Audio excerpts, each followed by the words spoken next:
Hello, welcome to Clickbait, and this is a video I am very excited to be able to make because as someone who makes a lot of vloggy type content with a Nikon camera, well, Nikon have finally given us this, the Z30, a vlogging camera dedicated to, well, vloggy stuff. As you probably already know, the Z30 is based around the Z50 and the Z-Fc chassis, so 21 megapixel APS-C sensor here behind the little kit lens just there, and it is absolutely tiny.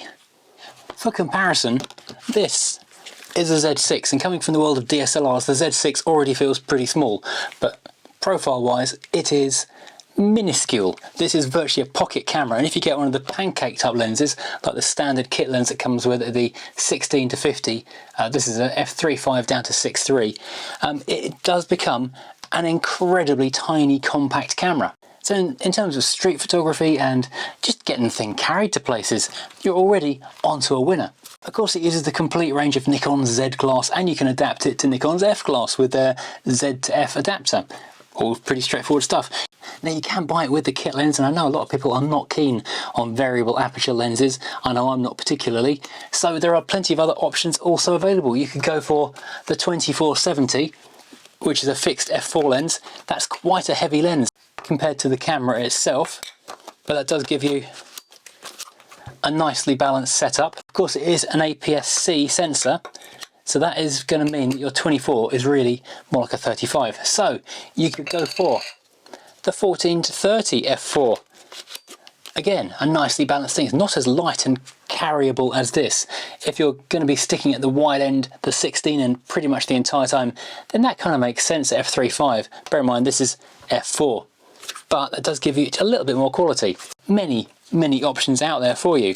Even the new 24-120 giving you a real go anywhere, do anything look. But for the most part though, this is going to be aimed at people doing vlogging and selfie style work. So there's no viewfinder, no EVF at all. Everything is based around the screen. And this is where the big video focused, selfie focused changes have been made. This screen flips out and fully rotates, so you can stand here and you can film yourself. And this is the second biggie. It's got a tally light. So even if you haven't got the screen flipped around, you can see that you're filming yourself. This has been a massive failing with all the Nikon cameras so far. If you're doing self-videoing, whether it's camera on a tripod like we're doing right now, or walking around an event or a show talking to the camera, you don't know if you're in frame, you don't know if the camera's rolling, you don't know if you're in focus. This addresses all of those things. And Nikon say it's aimed at the younger, less experienced filmmaker, so although it does have a microphone input, it does not have a headphone output, so you can't monitor the audio. But if you're going for absolute basics and you don't want to use an external microphone, like I'm using a Rode Wireless Go right now, you can use the twin built-in stereo microphones that come with the thing. So let's do a quick test. I'm filming myself. Testing 1, 2, 3. This is the audio from the Z30's built-in microphones. Testing 1, 2, 3. This is the audio from the Z30's built-in microphones. So what do you think? That doesn't sound too bad really, considering that's built-in microphones. You can get a pair of fluffy dead cats that clip in there from Small Rig. It's about 10 to 15 pounds. That will make a big difference if you're shooting outdoors and in the wind.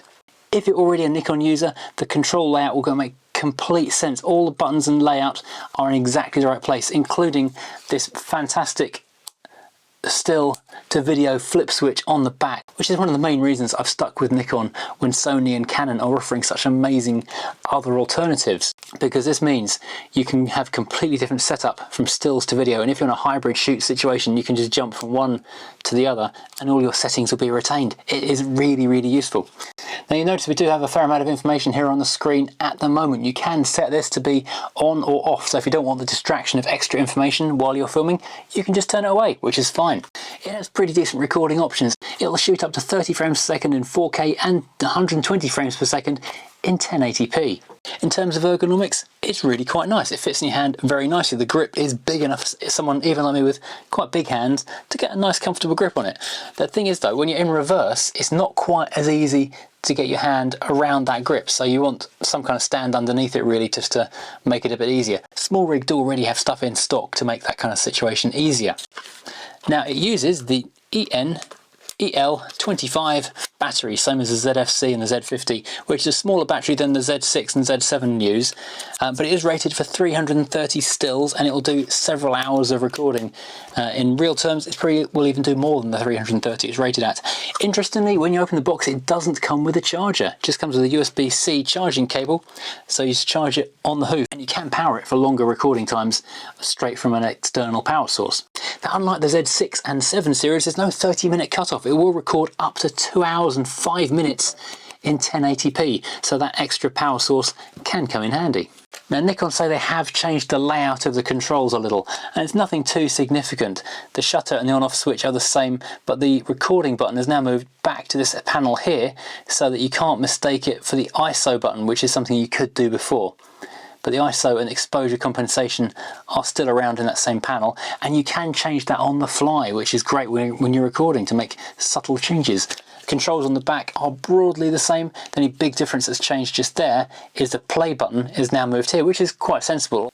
But when you're reviewing playback, the play and erase button being next to each other is actually quite useful.